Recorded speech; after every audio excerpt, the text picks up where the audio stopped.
Before we get started with today's show, I'm here to tell you about Brez Coffee Company, made by gamers for gamers right here on the Gulf Coast in Pensacola, Florida. Do you like light or medium roast? Then try the Necro Medium, Holy Grail Light, or Stamina Boost.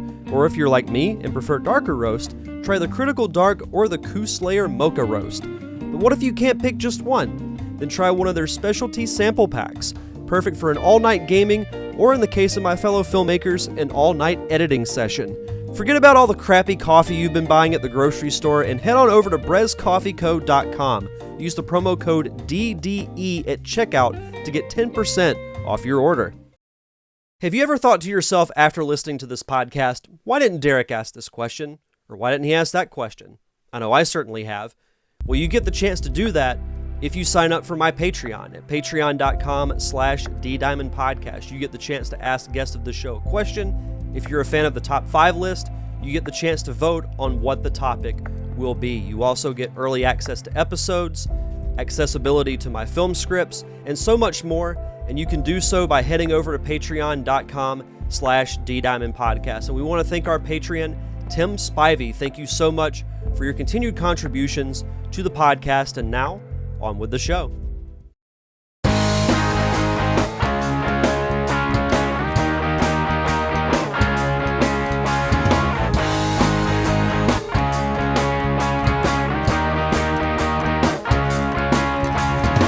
Welcome to the Derek Diamond Experience podcast, where every week I take a look inside the world of film and television with those who have lived it and experienced it. I am your host, Derek Diamond, and coming up later on in the show, you'll be hearing my conversation with actor Jared Bankens. He is here to talk about his latest film, We All Think We're Special, and he also appeared in the Venom movie that was released a couple of years ago starring Tom Hardy. And it's interesting that it all kind of worked out this way, because it's also time for the monthly top 5 list. And as voted on by the Patreon subscribers, we're doing top 5 post-credit scenes from the Marvel Cinematic Universe. The Marvel lists are never easy to do because there's so much great content spanning the movies and now the new series that have come out since January with WandaVision. So I knew this would be no exception, and it was really difficult to do, and I feel like I say this ad nauseum when we do these lists. Usually the top 2 are very easy to do, but it's the 3 through 5 trying to narrow down what makes the cut and what doesn't. That's always the most difficult part to do, and this was no exception. But I do have a few honorable mentions that I'll get into.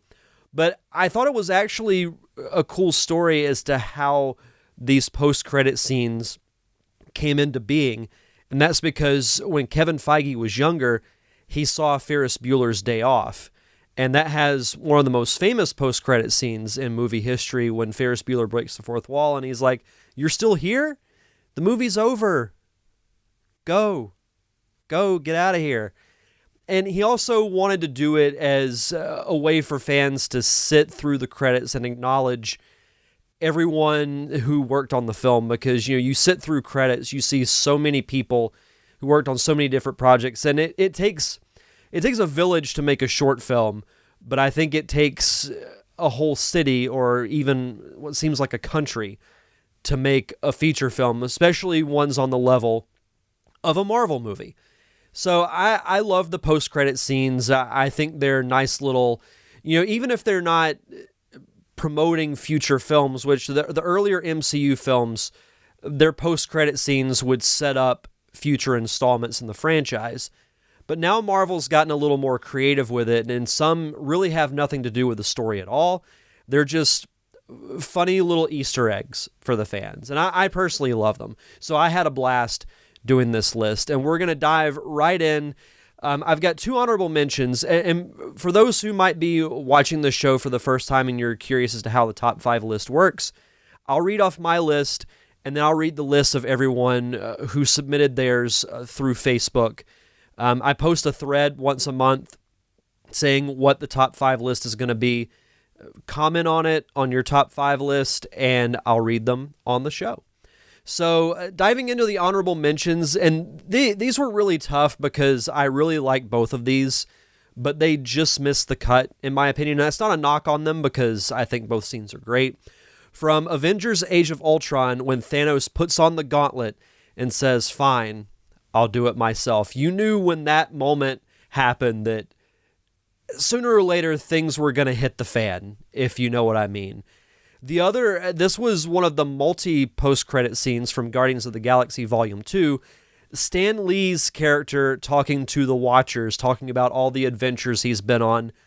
Such a cool little fun moment, and it's unfortunate that Stan Lee is no longer with us because his cameos are always a highlight, and I'm going to miss them quite a bit.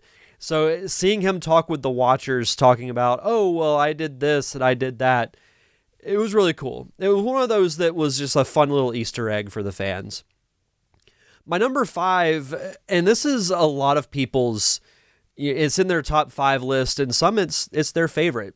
That is the infamous shawarma scene, if I can say that correctly.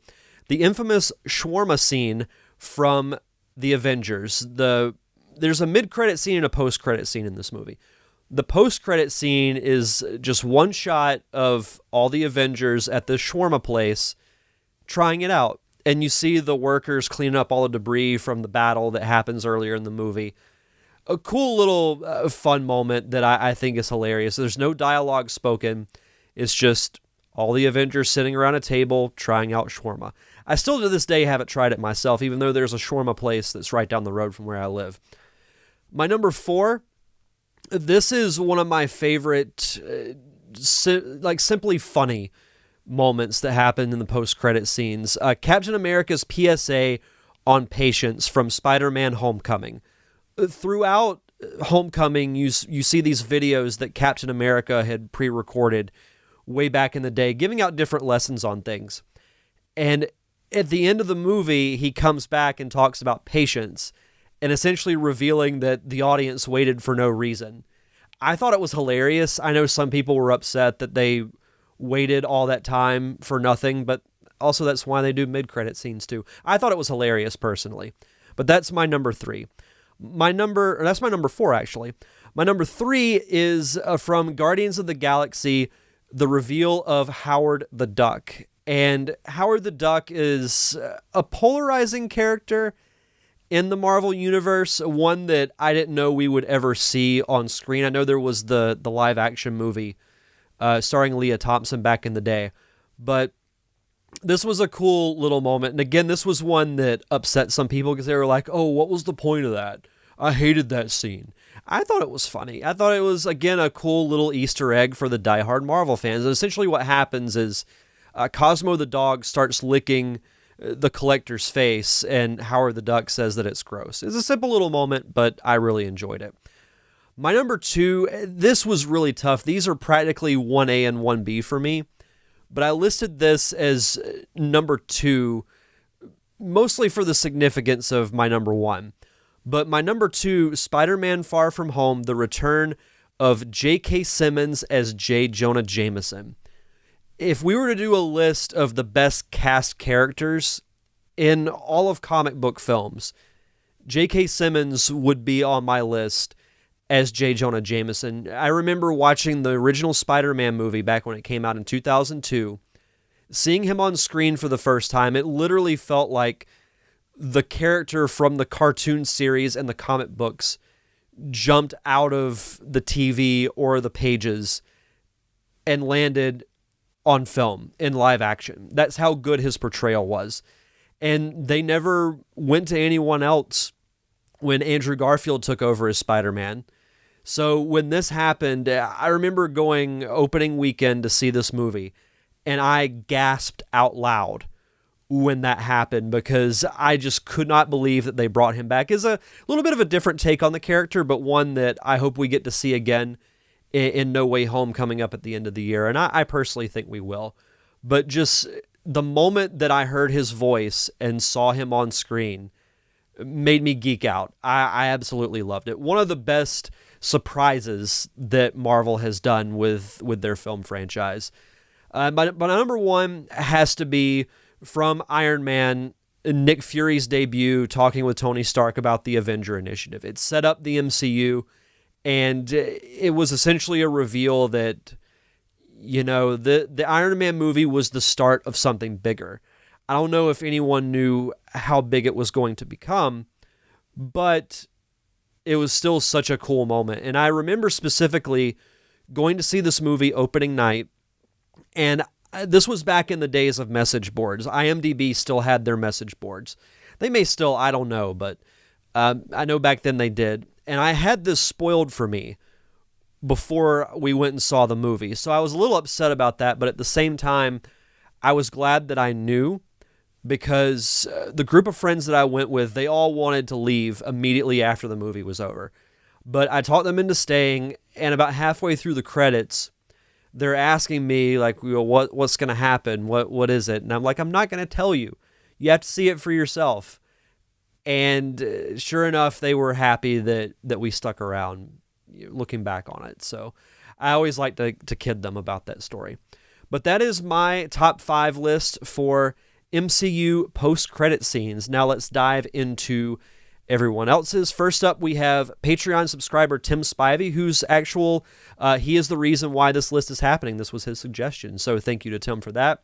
His honorable mentions from Iron Man 2, Agent Coulson finding Mjolnir, aka Thor's hammer. That was a really cool moment too. And from Guardians of the Galaxy, Dancing Baby Groot, who doesn't like Baby Groot, especially Dancing Baby Groot. And as I mentioned before, the reveal of Howard the Duck. His number 5, the shawarma scene from The Avengers. Number 4, from Infinity War, Fury's almost first F-bomb before he's disintegrated when he pages Captain Marvel. Number 3, the first look at Thanos from The Avengers when the other says to challenge them is to court death, which was a nod to the comics because Thanos is literally in love with death. And that was something that they changed in the film version of the Infinity Saga, but still a cool little moment, and that was our first time seeing Thanos, knowing that eventually he would be coming as the big villain of these movies. Number 2, Avengers Age of Ultron, Thanos' first time with the gauntlet, saying, fine, I'll do it myself. And number 1, of course, the Avenger Initiative, Nick Fury introducing himself to Tony Stark from Iron Man. Jason Robbins, my co-host over on the Nerd Cave Retro Show. Number 5, Agent Coulson finding Thor's hammer in the desert from Iron Man 2. Number 4, Dancing Baby Groot from Guardians of the Galaxy. Number 3, Fine, I'll Do It Myself, Thanos wearing the gauntlet from Age of Ultron. Number 2, Nick Fury fading into dust after sending out the page to Captain Marvel from Infinity War. And number 1, the shawarma celebration from The Avengers. I told you that that would pop up a couple of times. Thomas Carter Rochester, go check out his podcast, Lights, Thunder, Action podcast that he does that is absolutely fantastic. His number 5, the Thor drinking scene from Doctor Strange, which was an abbreviated version of the scene that we would see in Ragnarok. Number 4, Wakanda entering the world from Black Panther. Number 3, the reveal of Thanos from The Avengers. Number 2, Jameson's return from Spider-Man Far From Home. And number 1, from Guardians of the Galaxy 2, Stan Lee talking with the Watchers. I mentioned that before. Really fun scene. It makes me smile every time I see it. Josh Shinnework, his honorable mentions, Stan Lee and the Watchers from Guardians of the Galaxy 2, but also from Guardians of the Galaxy 2, the tease of Adam Warlock, which very well could be coming in Guardians of the Galaxy 3. Number 5, from Doctor Strange, Mordo turning into a villain. Number 4, the return of J. Jonah Jameson from Spider-Man Far From Home. Number 3, Toomes not revealing Spider-Man's identity from Spider-Man Homecoming. I still feel like Michael Keaton is underrated as Adrian Toomes from that movie because I do not care for the Vulture character, but Michael Keaton's portrayal made me a fan of the character. So I think that's just a testament to how good Michael Keaton is.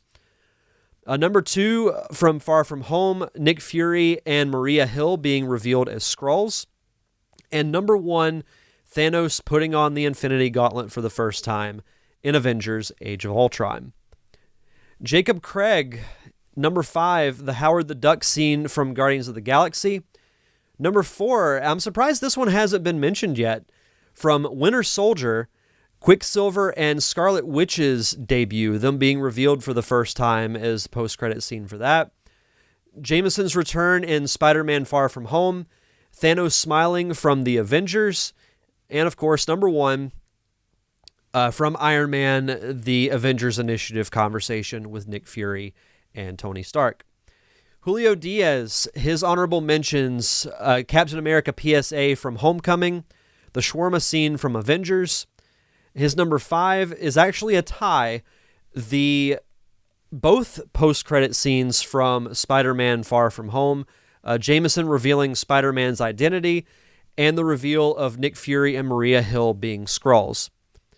Number 4 from Guardians of the Galaxy Volume 2, the original Guardians Reunite. The Thanos reveal from the Avengers. Howard the Duck reveal from Guardians of the Galaxy. And number 1, the Avengers Initiative from Iron Man. And last but not least, we have Mr. Jonathan McIntosh. His honorable mention goes to WandaVision when Wanda is reading the Darkhold and hearing the voices of her kids calling out to her, teasing that the multiverse is coming. Number 5, the shawarma scene from The Avengers.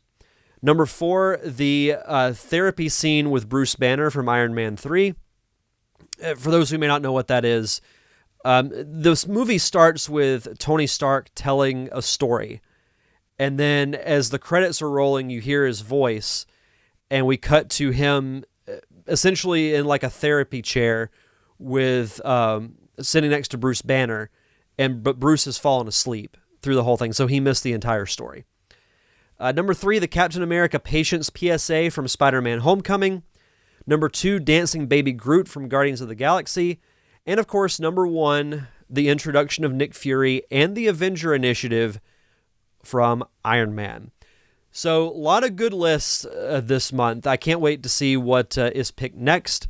But coming up next on the show is my conversation with actor Jared Bankens, as I mentioned, who also appeared in the Venom movie a couple of years ago starring Tom Hardy. So, had a great conversation with him. Can't wait for you guys to hear it. So, without further ado, here's my chat with Jared Bankens.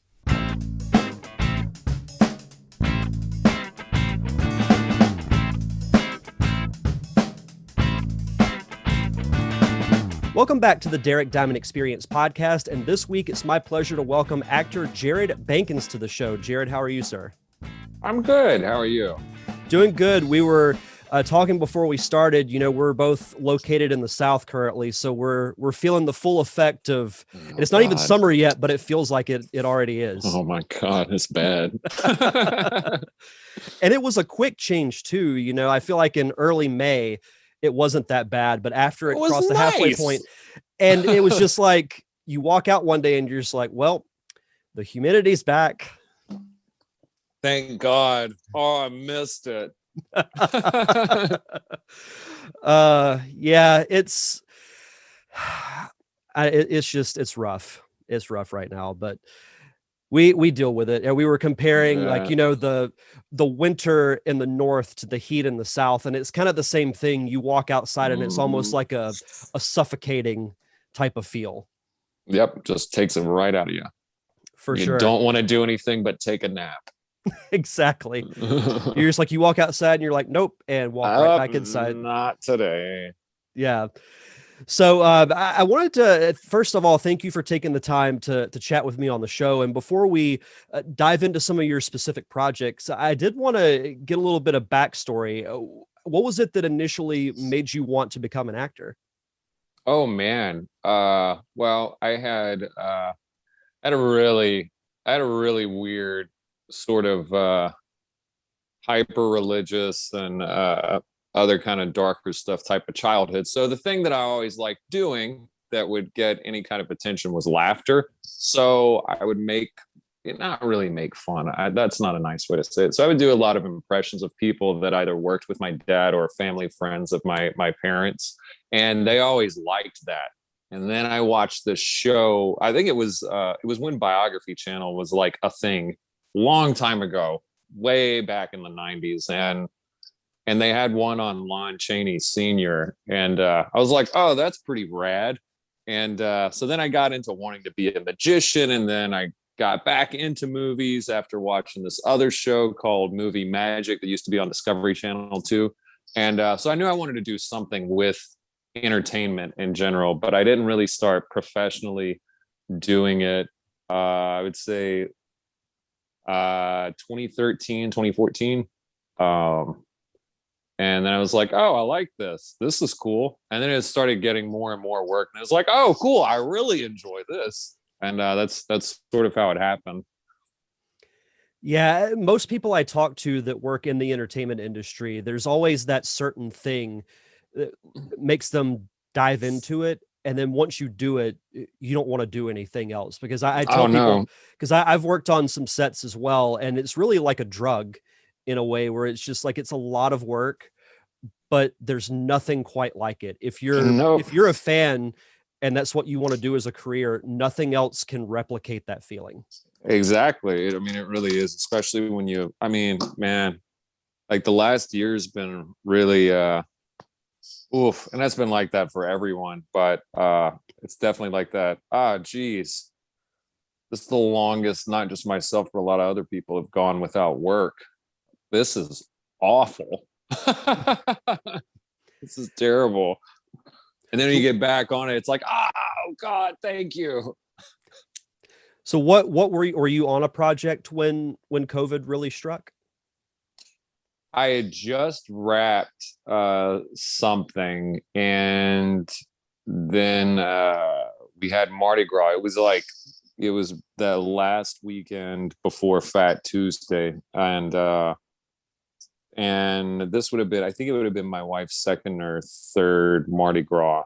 But just as soon as we wrapped, we had fun. We had a blast all the way up until Tuesday. She and I left, went to Pennsylvania. I mean, not Pennsylvania. We went back to Maryland, where she was, around DC area, in Centerville. And we were moving all of her stuff down here. And as we were moving down, then it was lockdown, lockdown, lockdown. It was the scariest thing. I was like, oh my God, what's happening? And then by the time we got to New Orleans in our place, boom, everything was shut down. And it was like, oh my God. And there was a bunch of stuff that, like, there were a couple projects that I was on hold for. And then, obviously pandemic. And then, some studios use that as a, not really an excuse, but like, well, we can't really do this. And now that, things are slowly coming back, they're like, well, we didn't really want to do it. It was just, wasted money. So they're like trying to trim a lot of fat. And, but yeah, that's what happened. It was pretty wild. I can't imagine having to move, across multi-states when everything like that was going on, because that was awful. Well, I remember seeing pictures, you mentioning New Orleans, seeing pictures of Bourbon Street completely empty. And I'm thinking, has it ever been that empty since it was built? Oh my God, probably not. I mean, even on our slow days, there's still a bunch of people. Like, thankfully, the last, like, since May, since we had vaccinated at a higher rate than a lot of the US did. So we were pretty hyped about that. So there are more and more people that started getting in the quarter. And now it's probably, I'd say, about 75-80% to where it normally is, which is really cool. It was like, that was the little bit of magic I had been waiting for the last year. And it's nuts, man. This has been a wild, it's been a wild year. For sure. And it's good that things are slowly starting to resume. Like like you mentioned, sporting events, you're seeing fans start to come back. Theaters are starting to open back up. So no, it's good. It's been a wild year, but I also think some good came out of it too, because you look at, I think the increased awareness of mental health has become much more prevalent after COVID. I also think it gave a lot of people opportunities to kind of step back and reevaluate themselves. And even, some have reinvented themselves in some ways too. Yeah, I agree, man. It's it shown like a lot of priorities with these little mini existential crises we were all having, where it was like, I had multiple times, like, like my best friend and we would chat. It's like, what are we even doing? Like talking about jobs and stuff, or how everything operates in this world. And it's nice to be able to take a step back, like you said, and have these dialogues of, man, what's really actually more important in life? These arbitrary things that we do that, really give no meaning or purpose. And it's nice to kind of start talking about that. For sure. And I think some things that we've adapted during the pandemic will stay, but I think it's a good thing. Yeah, I hope so. I agree. And I really hope so. Yeah, it's a shame that it had to be something like that to kind of allow us to reevaluate everything. No, agreed. There is one specific project that kind of transitioning back into your acting career that I'd like to chat with you about, because growing up, I was a huge Spider-Man fan. And of course, watching the 90s animated cartoon, I remember when Venom showed up for the first time, and he was just like the most badass character that I had seen on an animated show, because he was like the dark Spider-Man. Oh yeah. Then fast forward years later, and we get the announcement of the Venom movie, which you were involved with. So how was your experience in making that? Oh man, I love to tell the story. That was so much fun. I had done my video audition, and this was after a hurricane had hit around the Houston, Texas area. So a friend of mine and I, we would work on houses together. So we were going probably about an hour away, working on homes. And I'd gotten my agent sent me this audition for something called Antidote, and I shot it with my mom, reading as Riz Ahmed's character, though I didn't know it at that time. And I was like, oh, this is pretty cool. And because I knew the casting director too, and she always sends me great stuff to read for. So I got this. I was like, well, I mean, there's not really much going on. It's like, oh, cool stuff with my body. Okay, I love doing that. So then fast forward like a few days, and I remember specifically I was talking to my buddy while we were working on this house, and I get a phone call.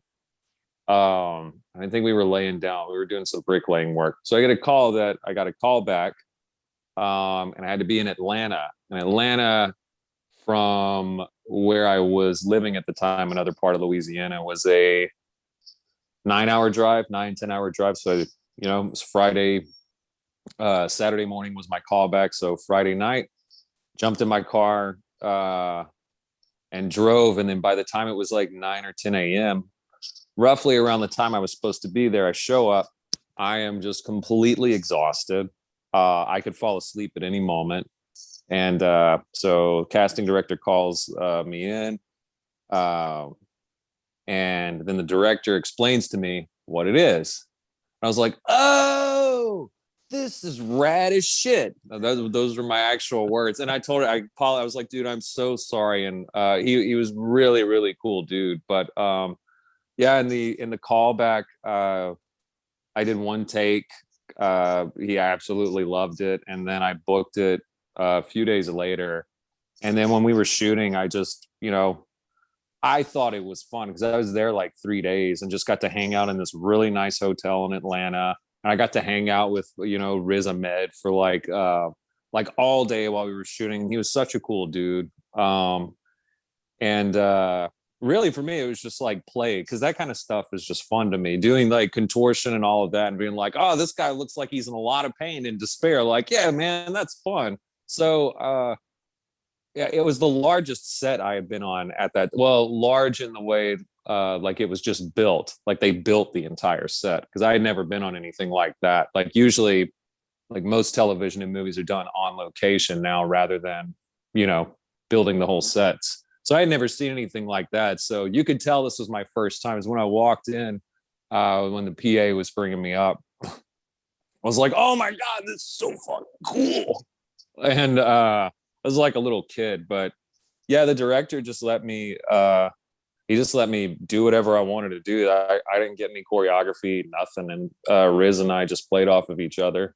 That was about that all of that stuff was like over the course of a full 12-hour day. It was awesome. That's insane. The fact that you would travel that far for that type of role. But I mean, that's sometimes that's what you have to do. Oh And yeah, man. so once you got to Atlanta, did this adrenaline just kick in whenever you started, despite the fact that you were No. exhausted? Oh no, not at all, man. I'm a bit of a neurotic type of dude where it's like as soon as if there's just that feeling, and like not a weird cocky way, it's just like a little thing in me where it's like I recognize a certain pattern of how things go, and then I'm like, I think I got a real good chance of this, so I can relax. It's kind of like that where it's either that kicks in or the you know what, don't worry about it. You get it, you get it. If you don't, you don't. um and the adrenaline only hit me when uh probably the day I got on set, and then I just started meeting everybody. I was like, oh, this is cool. I mean, and it was worth the trip anyway. I mean, you know the they really took care of me, and it was a great set. I didn't get to meet Avi Arad, but I wanted to because his trailer was next to mine. Oh, wow. And I just saw his name on it. And I was like, oh man, this is so cool. And then I didn't see him.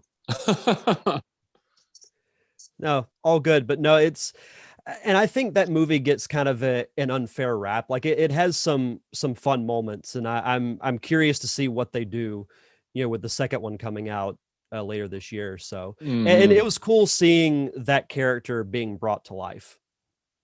Yeah, it really was. That was a blast. That was a fun movie to work on. I'd like Absolutely. to, yeah, I'd like to do something else like that again in the future. You had mentioned, doing things with your body and being a physical actor. At what point did you realize that, that was something that, you were good at or that you could use to your advantage? Was it like a specific role you did where it just kind of happened by accident, or is it something that you knew early on? Well, I kind of knew early on because I loved watching a lot of physical comedians. Those are my favorites. And comedy was a little easier for me because, I grew up trying to do it. And my dad and his best friend had a little comedy group. So I got exposed to a lot of really obscure shit when I was a kid. And then as I got into college and got into theater, I found out these different theater styles like, it's a I believe he's Polish. I might be wrong, but it was this Polish director, and he theater director. I think it was Grotowski's Plastiques, something like that. And anyway, it was very very demanding, very physical. So I was reading a book on that, and then I came upon this really obscure Japanese form of avant-garde dance called Buto that's out of started in the 70s. So like the more abstract and kind of gross and nasty something was, the more I got attracted to it. Like, ooh, I like this. I don't like pretty stuff. I like things that are really nasty and mean and gross. Because to me, it's like it's got flaws. It's more human, and something about really physical acting and just kind of throwing that into your work or into my work rather. That's why I like it. It's more human to me anyway. Right. And I think the physical aspect of, you mentioning stand-up comedy, if you're watching a show of a comedian on stage and they're just kind of standing there, not really doing much, but then you watch Boring. somebody who, just throws their hands up or moves from one side of the stage to the other and just really into their performance, it draws you in a way. Mm-hmm. And I think, with acting, it's the same. If you see someone using their body to tell a story, it can suck you in a way, or at least that's how I've always been. That's how I've No, always looked I at it. agree. No, I mean I agree because most of our language is communication through body language anyway. I mean, since I was a little kid, I've always said like words are bullshit. Words don't mean anything to me because your body could be totally saying something different. You know what I mean?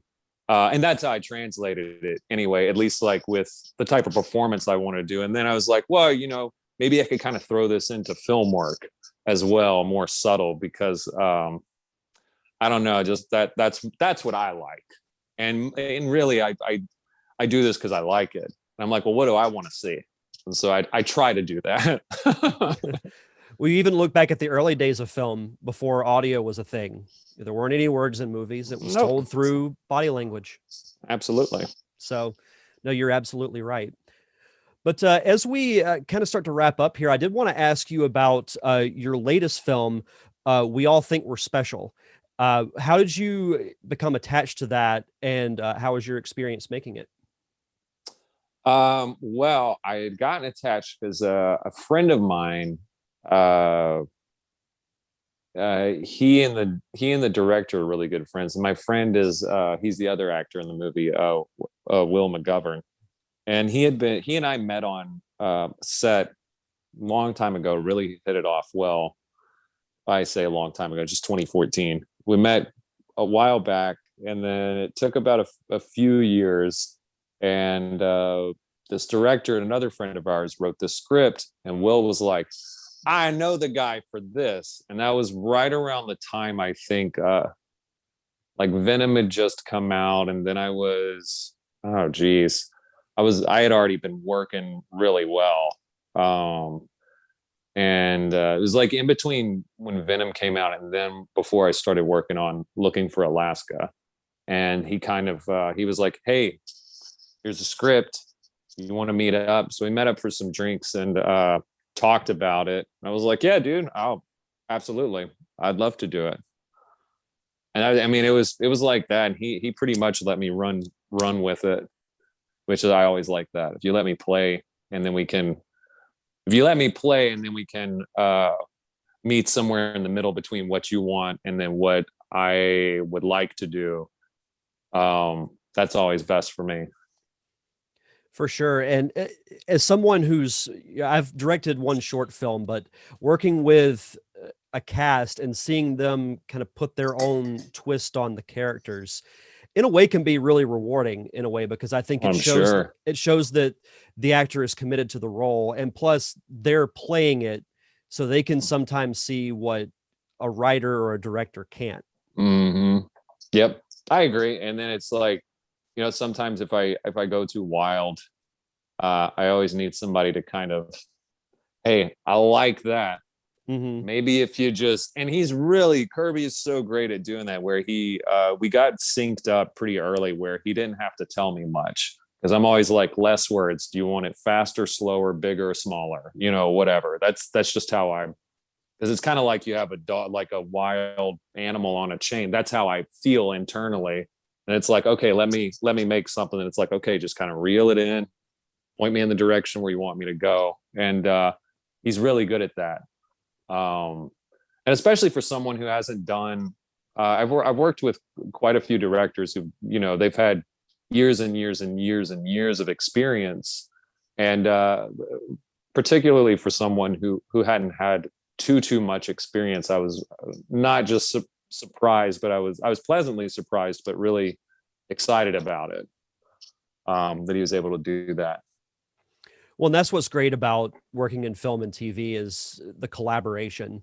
Director working with actors, director working with really everybody on set, all the set pieces and people working together. It's like that old saying, it takes a village to make a movie.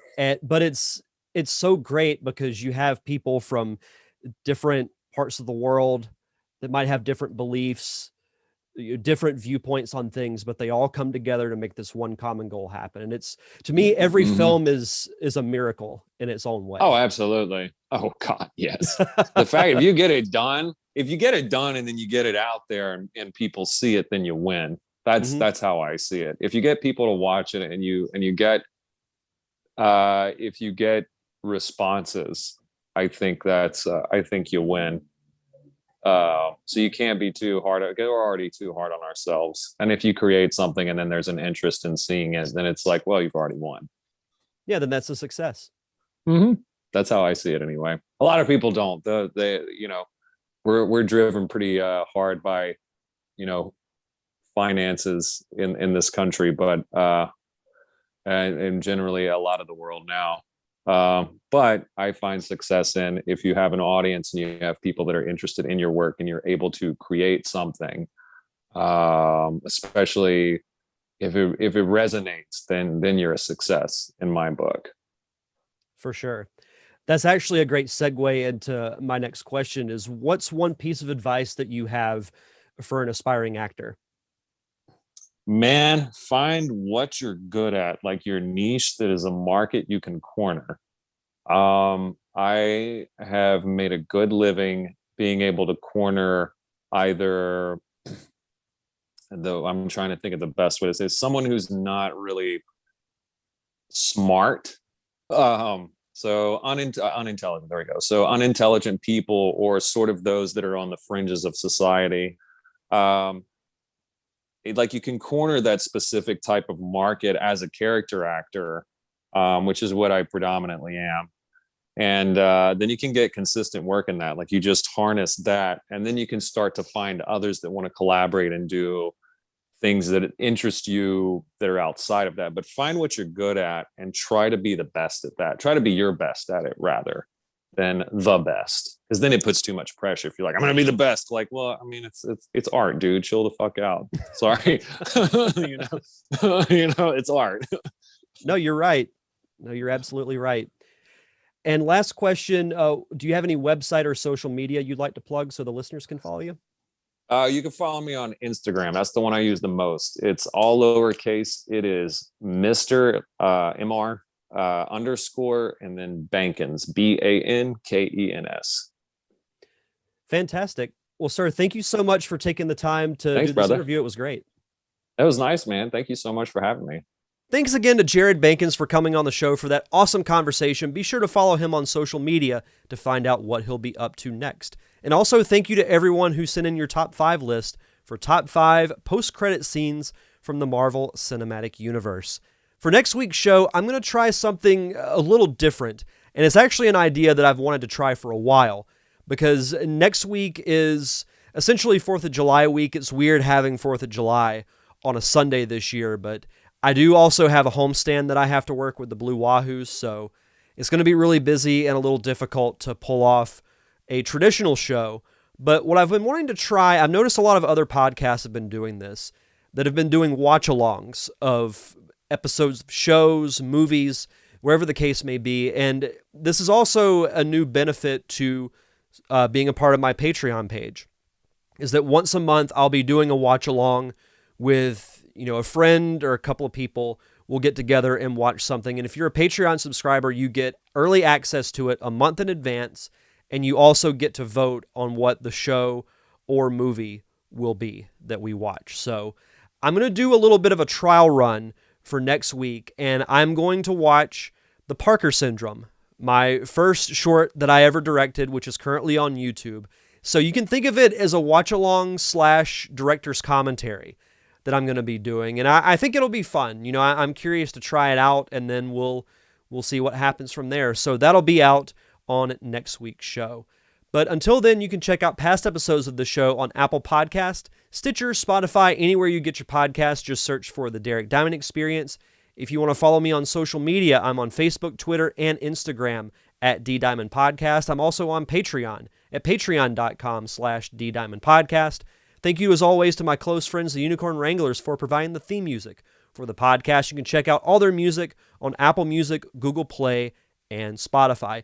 And also, be sure to check out the Open Micers podcast that is hosted by Jason Robbins, my co-host over at Nerd Cave Retro, and Jacob Craig. I was their guest this week, so definitely go check out the Open Micers podcast anywhere you get your podcast. But that's going to do it for this week's show, so enjoy the rest of your week. Have a safe and fun weekend. Thank you for tuning in to another awesome episode of the Derek Diamond Experience. I am your host, Derek Diamond, and we'll see you guys back here next Thursday.